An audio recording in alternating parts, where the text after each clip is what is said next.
Hello, ladies, gentlemen, and everybody in between. My name is Kexman, and welcome to the Dragonflight Alpha Weekly Report. In this series of videos, I'm going to be looking at the build that we have spent the week playing and giving some targeted feedback on the features therein. This week, we have taken a look at the Evoker Starting Zone as well as the Evoker class as a whole. On top of that, we also had the two dungeons, Uldaman, Legacy of Tyr, and Neltharus. Without any further ado, let's get into it. The Evoker Starting Zone. I'm sure this has been talked about many times, but Saw should have a lower cooldown in the starting zone. It's very big for a zone, but it's also a lot of empty time as we travel around. If there are more of the crystals that reset your cooldowns around the zone that reset Saw, this would be perfect. The side quests are a nice little addition, as are the treasures that dot around the starting zone. Although I would like the buffs to last a little bit longer, 10 minutes feels slightly too short to really use considering how you have to go out of your way to find the majority of them. If they were doubled to 20 minutes, it would give me more incentive to go and grab them as a player, but I would also get more use out of them as well. I don't know if there's an achievement for getting them all, but there absolutely should be. The Evoker class. Starting with DPS, I don't have a lot of experience with casters, so this could be some of my inexperience showing through here. But the blue Dragonflight spells feel much better when you're playing an Evoker. Going down the blue Dragonflight side of the talent tree makes the class feel a lot smoother, a lot more reactive than the red Dragonflight side. It feels as though the quote-unquote setup of the abilities for the red Dragonflight feel clunky, doesn't feel quite as smooth. Again, this could be my inexperience with casters as a whole, and I'm sure things will change moving forward. Preservation, the healer spec, however, feels really fun. As with casters, I don't have a lot of experience with healers, but the intertwining of bronze Dragonflight and green Dragonflight spells feels really nice. One criticism I do have though is the 25-yard range. At the moment, it feels really tough if your group spreads out quite far, and it's going to take time for the community to adjust to this if they are playing with an Evoker healer in their group. I don't think it needs to be drastically increased, but if it was a 5-yard increase to 30 yards, it would probably feel a little better. As mentioned before, this could be something that the community will adjust to as more Evokers appear during the alpha and in retail when it is released, but at the moment, it does feel slightly rough. Neltharus.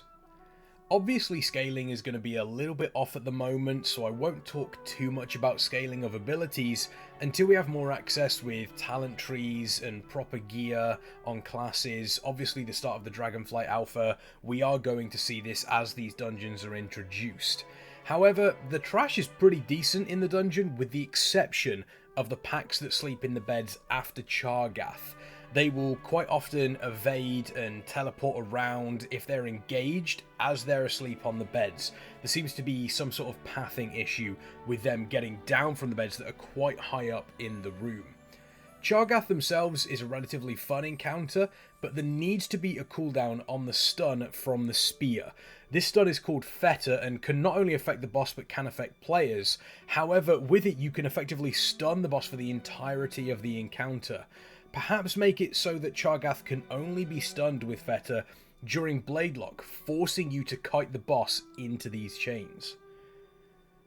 Magmatusk is in a pretty good place at the moment. The abilities all work together quite nicely.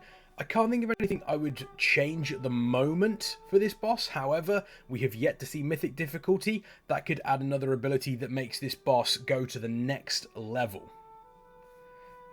Forgemaster Gorek feels like Painsmith Light, and honestly, I am absolutely loving it. This encounter is my favourite out of the two dungeons we have so far.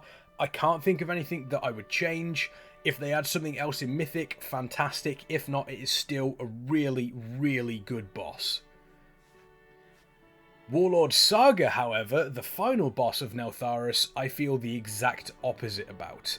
This fight feels incredibly boring. However, scaling may play a part in this. I'll wait until we've got more time with the encounter at a better scaling level to really judge it. But I would like to see some additional abilities, maybe during the shield phase, maybe during the pre-phase before the shield.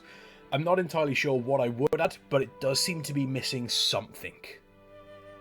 All in all, Neltharus, a really nice dungeon. I'm looking forward to getting more testing, specifically at a mythic level. Uldaman, Legacy of Tyr. I can sense this dungeon is really going to split the community. Some are going to love it, some are going to hate it. For my part, I enjoy it as a whole. The new updated designs are nice, the nostalgia factor is there. Again, scaling is going to play a part in this, but that's going to be later down the line once we have, as mentioned before, got more access to talent trees and gear that is at the level that we would really be at this point in the expansion. The trash for the most part is actually pretty good, but some of the trogs that cast the stone bolts can be a real pain to deal with if you don't have any knocks or grips in your party. Maybe having a slight internal cooldown for the stone bolts would be a nice change to help groups that don't have those knocks or grips. The Lost Dwarves are quite a good encounter, however, the longboat raid as a melee is a nightmare. An inability to damage the dwarves during this is incredibly annoying, whilst casters are free to pile damage into the boss. A possible change that you could do would be making the longbow its own health bar, and you actually have to DPS down the longbow to end that ability, giving you a DPS check effectively in this boss. Bromak is one that scaling will either completely destroy or will make the perfect encounter. The damage of the Quaking Totem will be key in keeping the encounter at a good level, but in regards to the actual fight, it flows quite nicely and gives you a clear, defined way where you actually need to tackle the fight and end up killing the boss.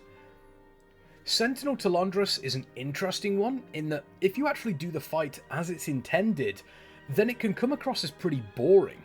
If you don't do the fight right, however, it can really punish your group, and honestly, I wouldn't be surprised to see a lot of groups wiping on this fight in the first couple of weeks. I think as it stands, it's in a good place, but once again, I'm going to wait until we do the fight with some real scaling. Emberon is my second favourite encounter in the 2 dungeons we have had. Again, scaling is going to make or break this fight like Sentinel Telondrus, but as it stands, I really enjoy it.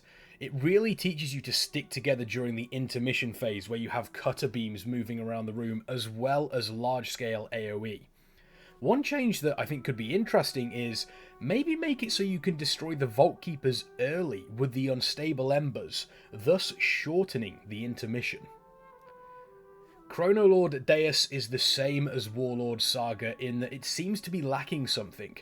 I think it requires something during the rewind time flow portion of the fight, maybe time tornadoes that sweep around the arena, or perhaps an Uldaman security protocol that makes some of the tiles on the floor deal damage, considering where and what we're doing in the dungeon. No spoilers though. Overall, this patch has had some really nice changes in it. I won't speak too much on the talent trees as I don't know enough about the classes, and honestly, there are much more qualified people out there than I to give that feedback. However, I'm really looking forward to the build that's going to be coming up later today. I'm excited to get stuck back in.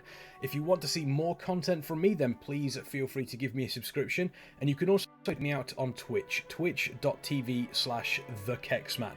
I stream pretty much every single day, and as the Dragonflight Alpha is on, that is going to be my main focus.